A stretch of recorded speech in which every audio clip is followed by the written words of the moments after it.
Welcome back to the DPC coverage of the WePlay Animajor, where we had the second and last day of the wildcard stage. If you watched any of this wildcard stage, you know that these past few days have been very close. The standings after yesterday, where the top team and the last place team were all just separated by a single win, this was a super competitive day of Dota. And if this quality of games is any sort of telling to what the group stage and hell, the rest of the playoffs have to hold, you got to be looking forward to this as just a general Dota fan.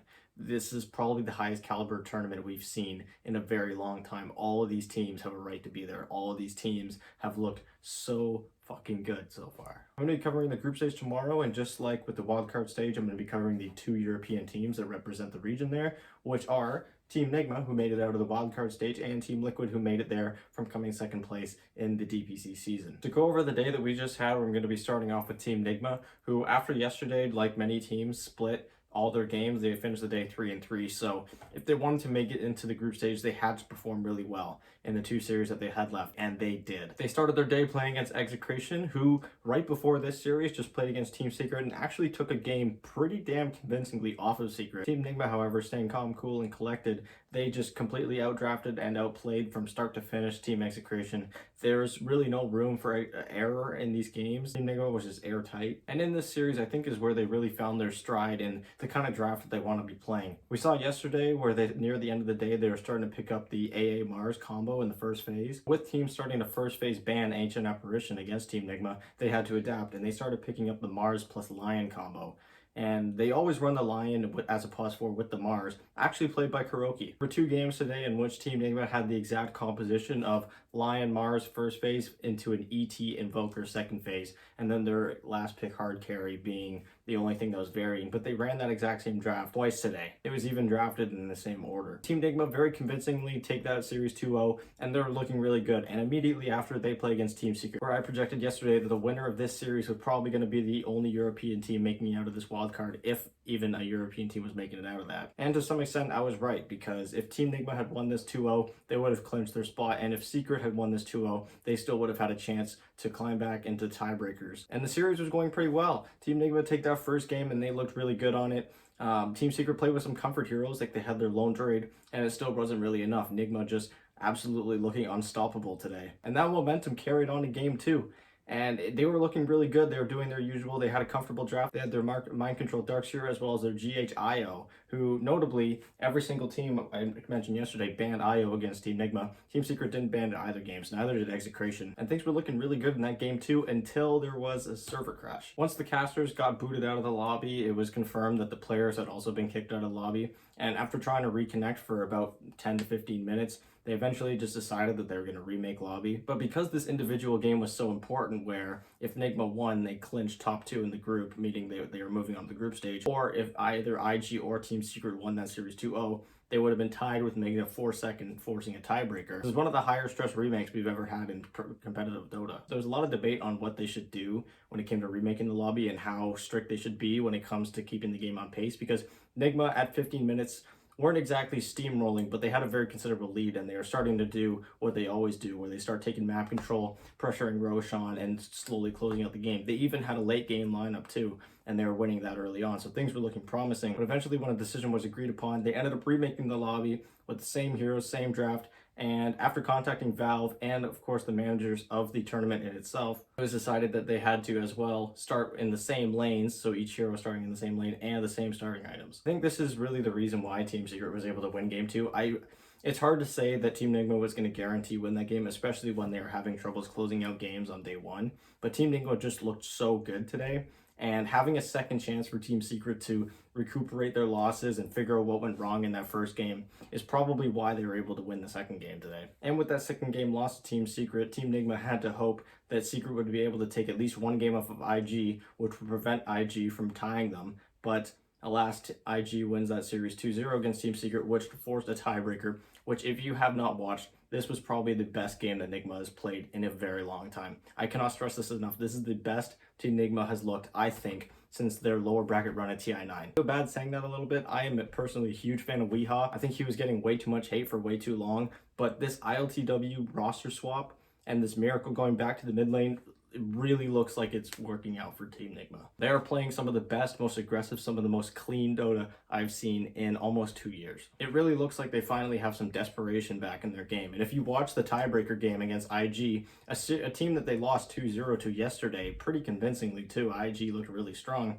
They were finally playing with desperation, and they were finally playing with this urge to win. They were just going crazy. They were jumping at heroes blindly, forcing these massive team fights. It really was a treat to watch, and it makes me genuinely excited to watch them in the group stage tomorrow and happy to see that they're going further. It seems that they finally realized that they need to finish at least top 6 in this tournament if they want to have even the slightest chance of finishing top 12 in the DPC standings. Top 6 might still not even be enough given the circumstances that if any of the teams below them also finish with highest places in the DPC, they might need to finish even top 4. If they finish top 2, they guarantee themselves a spot, but anything below top 6, and they're going to have to play in the qualifiers against any other European team that might not have made it, including OG. So after this tiebreaker loss for IG, they're unfortunately knocked out of the tournament early. However, I don't think they're too bummed out about it. They did play with a stand-in. They had their coach playing position 5.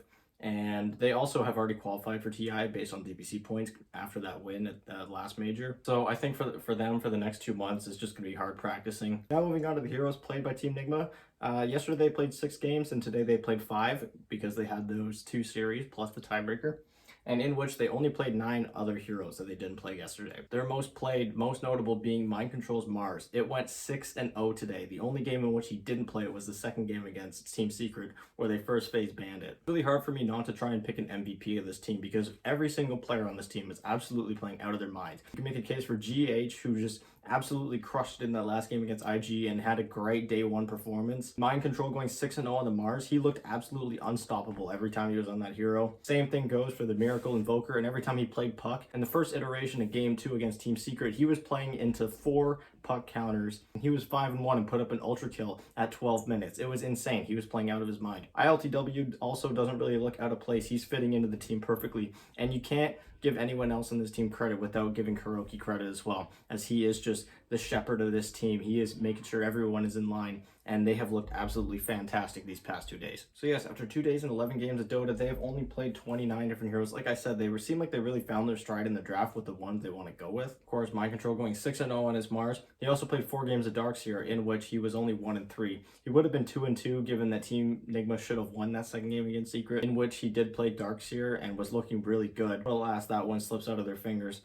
They played 4 games of Ancient Apparition. Those were all played by Kuro, of course. They go 3-1. And then, like I was mentioning before, they go 3-0 on Miracle's Mid Invoker and Kuroki's Lion, in which he played it in the offlane twice. Looking at their most heroes banned by Team Nigma, yesterday they had TA Enchantress, that were their 2 most banned heroes, as well as Mars, Doom, and Batrider, who were all equally banned. I believe it was 3. And today it's no different. They keep their Templar still up there. However, they have Nyx Assassin and Broodmother, which are also tied with her in bans. They are really prioritizing that Nyx Assassin, which is funny because I don't think they've played even against the Nyx Assassin more than once today. You can feel that Chinese draft influence of this prioritization of this Nyx hero just seeping into the meta. This hero was relatively untouched during the regular season in Western Europe and even Eastern Europe.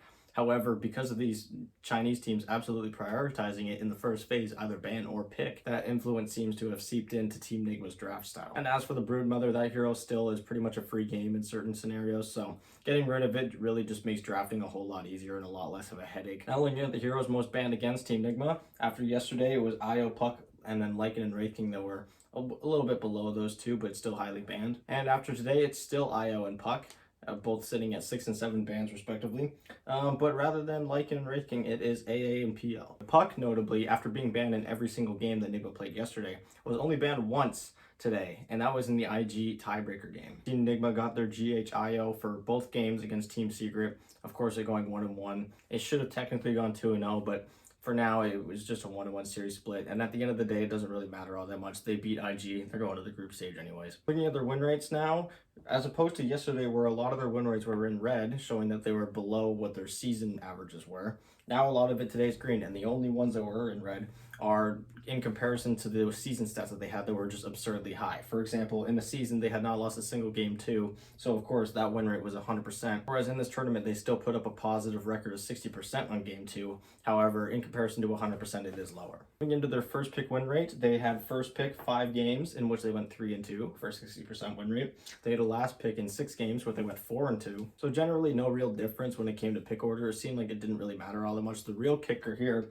was on the Radiance and Dire. So for Radiant, they went 4-1. They dropped 1 game on Radiant, whereas on Dire, they split it 3-3. Now looking at the win rates of the combination of the two, on first pick and Radiant, they actually did not play a single game with this orientation. However, on last pick Radiant is where they played all their games on Radiant, where they went 4-1. And on first pick Dire, they went 3-2, whereas on last pick Dire, they went 0-1. It seems like whenever they were forced to play on Dire, they were going for that first pick, but at the end of the day, I'm pretty sure they were preferring Radiant, as that's just the side that they were winning more on. Very similar to the regular season that they played. Looking at their game 1 and 2 stats, I did not include the best of 1 in here because it wasn't technically a series, it was just 1 game. In their game 1s, they went 3-2, as well as in their game 2s. So this just comes off having just a generally better win rate. And yeah, Team Nigma survived the wildcard stage. You could say just barely, but just by the way that tiebreaker match goes, I think they really deserved it. They look absolutely fantastic today. I said yesterday that if they had lost 2 games today, that they were going home, and that stands true. If they had lost that game against IG, that would have been their second loss of the day, and they would have gone home. In converse, if they had lost either one of the games against Desperation or Team Secret, they would not have tied IG, and they would have been going home. So I think Nigma looking good, finally playing with that desperation, finally playing like they know that they need these points if they want to make it to TI. And you need to keep an eye out. These wildcard teams, even though they are seeded lower than a lot of the teams in the group stage, these guys now have 2 days of experience under their belt. You could say that they have some fatigue now weighing down on them as they just played 11 games for Nigma in the past 48 hours. However, you can't deny that they've learned a lot from each other in that 48 hours, and they are hungrier than ever, and they are playing with more fire than any team in the group stage has, including Vici Gaming, who came from the wildcard stage. And yes, I'm going to be reviewing day 1 of the group stage tomorrow, so keep an eye out for that. I'm going to be looking at Team Nigma's game and Team Liquid's games, and trying to see which one pulls ahead and which ones are hopefully not falling behind. Now looking at the other Western European team in this wildcard stage, the second one and the first one that didn't make it. We have Team Secret, who played 3 series today, the first 2 of which they split. Again, like I was mentioning earlier, Execration absolutely demolishing them in that first game, but then conversely, Team Secret absolutely demolished them in the second game. Still dropping that first game ended up being what hurt them the most, especially after they were gifted a second chance for game 2 against Team Nigma after dropping game 1. Like I've been saying the whole time, I'm pretty sure they were going to lose that game. It's really hard to say because Dota's so unpredictable, but they end up winning that game 2 when they maybe shouldn't have, and it forces them into a tiebreaker scenario with IG, where if Team Secret win even just 1 game in that series, IG is mathematically eliminated. But IG just looked absolutely fantastic in this series. Team Secret just looked outclassed from start to finish. Team Secret even pulled out the Broodmother in the first phase, and IG just made it look pathetic. So at the end of the day, Team Secret ends up getting knocked out. They end up finishing 4th place, tied with Execration. And just like their lackluster season, this was a very lackluster group stage. After day 1, it was kind of acceptable that they had split all their series, especially since they had played less series than everyone, so they had more time to catch up to the meta. But then after today, where they split the first 2 series and then just got wiped in the last one, they just do not look like they're in major form. Looking at their most played heroes, after yesterday, they had only played 2 heroes more than once, those being Puck and Rubik, and Puck ended up being their most played hero and most successful, going 3-0. That was all played by Nisha. They played Montu's Monkey King actually 3 times just today, and it goes 1-2, as well as Montu's Ursa, which goes 2-0. And then Enchantress and Snapfire both went 1-1, Enchantress being played in the 5 position by Puppy, and Snapfire being played by Yapsor in the 4 position. Looking at the heroes most banned by Team Secret, yesterday they had banned Enchantress, Templar Assassin, Mars, and Timbersaw a total of 2 times. Of course, they had only played 4 games to that point. But today, like with Team Nigma, they ended up banning Nyx Assassin the most, taking it from completely off the list to top of the list with 5 bans, as well as TA and Mars staying on the list with 4 bans each, as well as AA, which was notable in that Team Nigma series. Like I said, a lot of teams are starting to ban that AA against Team Nigma, so that's when they started shifting towards the Lion. And they had Bat, Storm, and Ember all banned 4 times as well. Looking at the heroes most banned against them, yesterday that was AA, Morphling, and Enchantress, whereas today it was Broodmother, which was banned 6 times against them, Ursa, which was banned twice against them, and then Wraith King, Puck, and AA all banned 4 times against them. Looking at their win rates now, you can see that opposite to Team Nigma, their whole thing is red besides 2. They finished 1-3 on first pick. They finished 3-3 on last pick. So they actually go even when they had last pick. On Radiant, they go 4-2. They go positive there, but that's the problem, is that all 4 of their wins were on one side. On Dire, they go 0-4. On first pick and Radiant, they go 2-0, whereas on last pick and Radiant, they split that 2-2. So again, Radiant looking a lot more stable for them. And first pick Dire, they go 0-3, and last pick Dire, they go 0-1.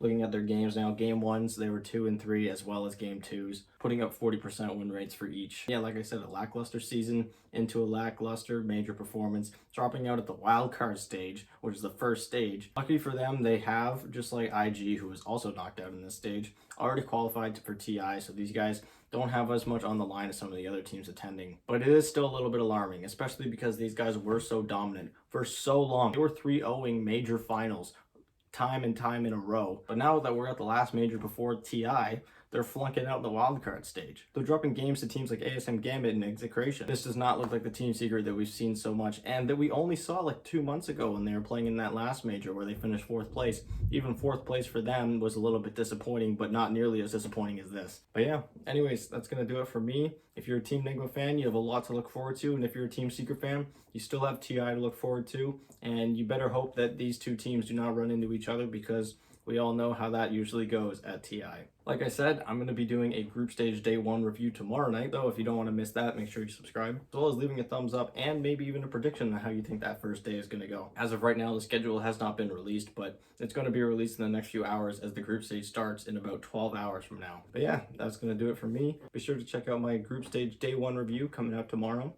and I will see you all tomorrow. Bye.